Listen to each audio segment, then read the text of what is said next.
जम्मू कश्मीर के नतीजों को लेकर राहुल गांधी की प्रतिक्रिया सामने आई है। आपको बता दें कि राहुल गांधी ने क्या कुछ कहा है जम्मू कश्मीर के चुनावी नतीजे आने के बाद। उन्होंने कहा है कि JNK में इंडिया के संविधान की जीत हुई है। नेशनल कॉन्फ्रेंस के साथ गठबंधन में कांग्रेस ने वहां चुनाव लड़ा था, उसके बाद नेशनल कॉन्फ्रेंस ने जीत हासिल की है। इस जीत के बाद राहुल गांधी की प्रतिक्रिया आई है। हरियाणा में अप्रत्याशित नतीजों पर विश्लेषण चल रहा है। कई विधानसभा क्षेत्रों से शिकायतें आ रही हैं, ये राहुल गांधी का कहना है।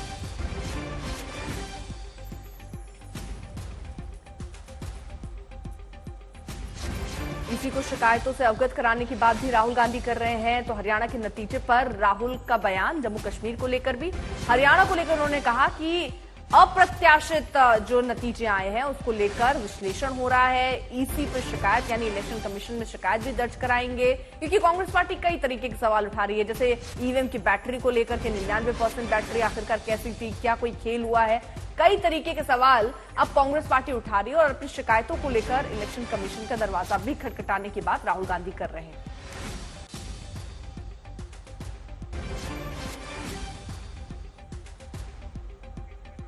पीयूष मिश्रा हमारे सहयोगी इस वक्त तमाम जानकारी के साथ जुड़ गए हैं। पीयूष, अब हरियाणा के नतीजों को लेकर कांग्रेस में खलबली है। ईवीएम सही था, जहां पर उनके नतीजे ठीक आए वहां सही था, जहां नई नतीजे ठीक आए वहां गलत था, 99% चार्ज था। एक एक बारीकी पवन खेड़ा ने गिनाई है, लेकिन ये ईवीएम JNK में नहीं खराब हुआ था।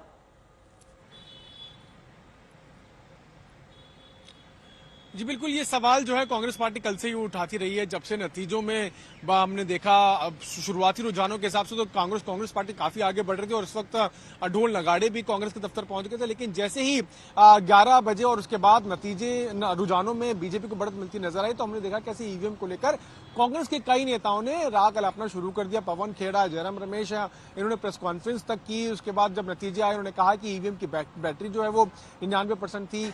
एक बड़ा आरोप और ये भी लगाया गया था कल कांग्रेस की तरफ से कि काउंटिंग काफी धीरे चल रही है और उस वक्त इलेक्शन कमीशन ने उसका जवाब देते हुए कहा था कि काउंटिंग को जो नतीजे हैं वो हर 5 मिनट में इलेक्शन कमीशन उसको अपडेट भी कर रहा है। लेकिन इन सभी के बीच में बीजेपी ने कांग्रेस पार्टी के इन आरोपों को सिरे से नकार दिया है। बीजेपी का साफ ये कहना है कि जब भी कांग्रेस अपनी हार फेस करती है तो वो ईवीएम का राग अलापती है, कॉन्स्टिट्यूशनल बॉडीज पर अटैक करती है। इस तरह की बातें बीजेपी कर रही है। लेकिन अब राहुल गांधी ने ट्वीट करके, हालांकि जम्मू कश्मीर में ये कहा कि वहां पर संविधान की जीत हुई है, लेकिन हरियाणा में लेकर वो ये कह रहे हैं कि इसकी समीक्षा की जाएगी। और जरा आप साथ, मुस्तफा भी हमारे साथ मुंबई से मौजूद हैं। और देखिए, एक तरफ तो ये हार और दूसरी तरफ कई तरीके के सवाल, आत्मचिंतन तो है ही मुस्तफा, लेकिन यहाँ पर जो सहयोगी दल है वो भी कई तरीके के सवाल उठा रहे हैं। क्या किसी तरीके का संशय अब वहां गठबंधन पर नजर आता है, क्योंकि अगला चुनाव तो अब महाराष्ट्र में? देखिए, आप कह सकते हैं कि हार के समय पता चलता है किसी भी शख्स को कि उनके असली दोस्त कौन है, और जो गठबंधन बने हैं क्या वो सिर्फ सत्ता के लिए बने हैं, इस पर भी सवाल आप कह सकते हैं उठता है। महाराष्ट्र में आप कह सकते हैं कि कांग्रेस, शिवसेना, UBT और NCP शरद पवार की एक तरह से कोलिजन है। Seat sharing